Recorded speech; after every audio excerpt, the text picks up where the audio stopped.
السلام عليكم ورحمة الله وبركاته.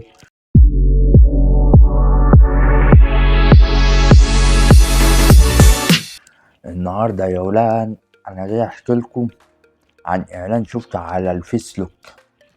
أنا كنت بقلب من شوية على البتاع اللي اسمه الفيسلوك ده، كنت بتقول عليها مش بقلب، بتقول عليها بسكرول.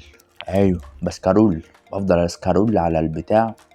المهم شفت إعلان 2 بنات من اللي هم استغفر الله العظيم يا رب، دول طالعين مايسين وبيغنوا أغنية إيه؟ لهاليبو يحيح. لهاليبو يحي يحي يحي يحي يحي يحي، السيف ما بقاش يوحي وحي وحي وحي وحي، الكبير هو اللي يفكر، اتشطروا بس هو الاشطر، جينا مخطط ومحضر، هو الاصل وكله اتقصر. لهاليبو يحي يحي يحي يحي يحي يحي، السيف ما بقاش يوحي وحي وحي وحي وحي، جيلاتي كنا لقطة، ساندويتش سخنوا ببساطة، كله يقلد كله يحاول بس كتير ومنا يتزاول. لهاليبو يحي يحي يحي يحي يحي يحي، السيف ما بقاش يوحي وحي وحي وحي وحي، استقنا الفستق يا حياتي وعملنا العسلية جلاتي، انا قلبي في لهاليبو، قلبي قبله تنبيهاتي، جاب لي مانجا وقلبه حليب، قال لي يكفي بيه يا سيب، روح بعيد بلاش تخيب، ده انا قلبي لهيبه بيزيد، شكلها دلع ولع ولع ولع شكلها دلع. لهاليبو يحي يحي يحي يحي يحي يحي، السيف ما بقاش يوحي وحي وحي وحي وحي، دم دم دربق دم دربق در دم دم دربق دم دربق در دم دم دربق دم دربق در دم دم دربق دم دربق. لهاليبو يحي يحي يحي.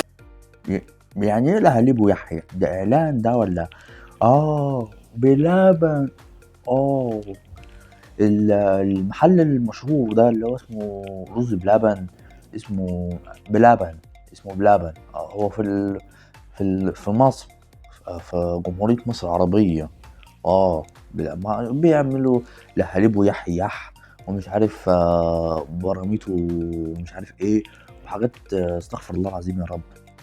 دلوقتي هم عاملين الاعلان ده عايزين منه ايه؟ يعني البنات اللي طالعه دي كده يعني عايزين يغرونا عشان نروح نشتري من عندهم؟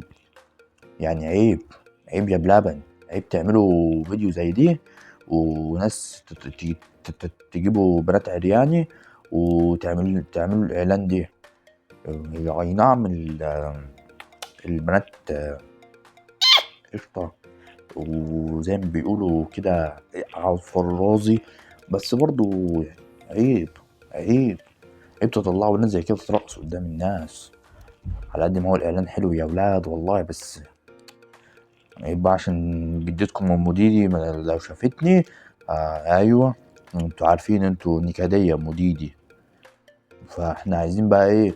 عايزين نروح لبلبن ونشوف الفيديو ده هناك عندهم، نخليهم يجيبوا لنا البتين دول ونقعد احنا معاهم بقى، ماشي، ونقعد بقى معاهم وناكل بلبن وناكل لهاليبو يحيح.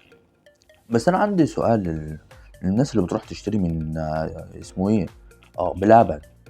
بلبن، الناس اللي بتروح تشتري دي لما تيجي تقول له انا عايز يا ولا عيب، ازاي تقول عايز لهاليبو يحيح؟ يا وانتوا بتنقي الحاجات بتاعتكم، الاسامي بتاعت الحاجات بتاعتكم يبقوا نقي اسامي محترمه، عشان عيب لما يكون راجل كبير ذو قيمه وقامه زي حالاتي كده يروح على السوبر ماركت يقول له انا عايز واحد لهاليبو يحيح. الراجل اللي قاعد على السوبر ماركت هيبص لي ازاي وانا بدفع له الفلوس كده؟ لما راجل كبير كده زي حالات راجل ايام حرب 57، لما اروح احاسبه اقول له ازاي انا عايز لهاليبو يحيح؟ والله بتهزقوني وعيب اللي بتعملوه فينا دي. يلا يا ولاد اشوفكم الحلقه الجايه مع موضوع جديد. يلا كير.